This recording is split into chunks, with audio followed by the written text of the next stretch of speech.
think the Reformed resurgence, to step back and look at it from 36,000 feet, really began on a popular level with Martin Lloyd-Jones and the establishment of Banner of Truth, which then came across the ocean.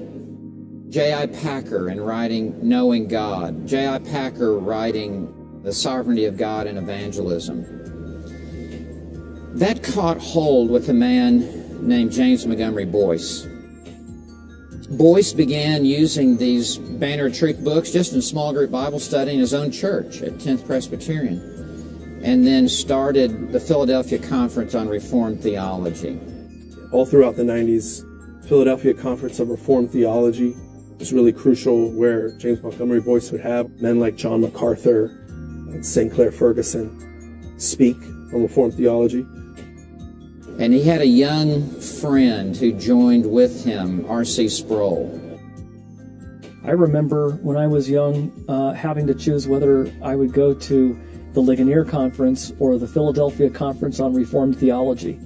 It was out of those two conferences that much of what we see as the quote-unquote new Calvinism today emerged. I really point the finger to James Montgomery Boyce and to R.C. Sproul. You were teaching Calvinism before it was accepted in the mainstream. What drove you all those years? Well, my conviction that Calvinism, as Spurgeon once said, is simply a nickname for biblical Christianity.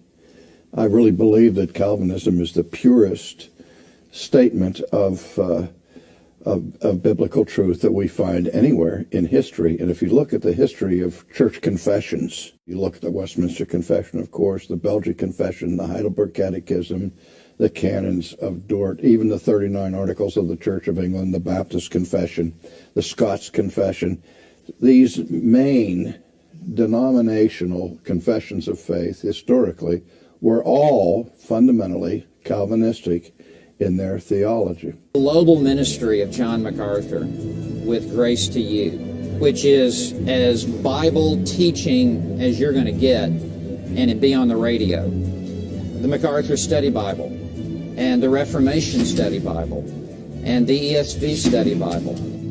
Also, you add to it the rise of so many Reformed seminaries in America, where 50 years ago, about the only one that really was dominant was Westminster Theological Seminary in Philadelphia, coming out of Old Princeton.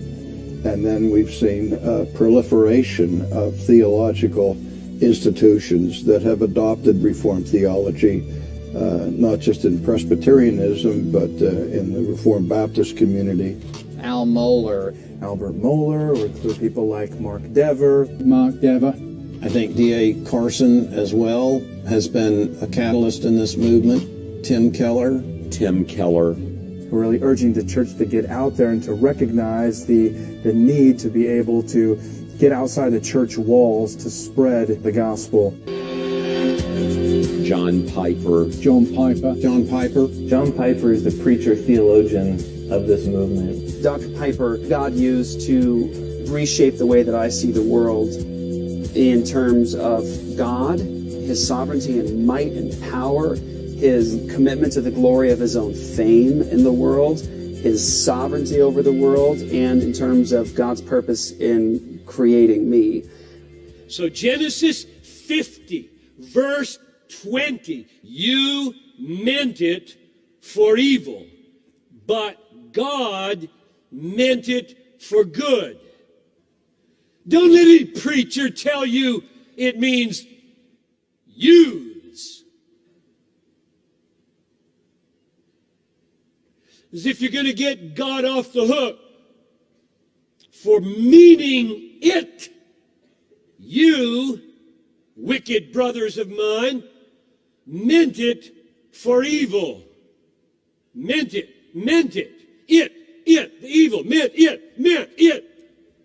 God, same word, meant it, evil, meant it, for good. I could just go home now. What draws people is his passion. It's one of those things where he believes it so much, I've got to see it. It obliterated the way that I thought about God. What happened at the cross was the loudest statement imaginable.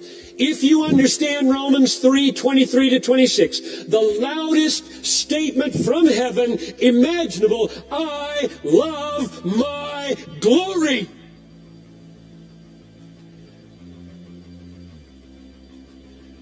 And in that very moment of upholding his glory, God made it possible to save sinners. Wow. The glory of God is something that I can actually delight in, that wows me, that energizes me. And subsequently, we're willing to follow Piper deeper and deeper into the depths of Reformed theology.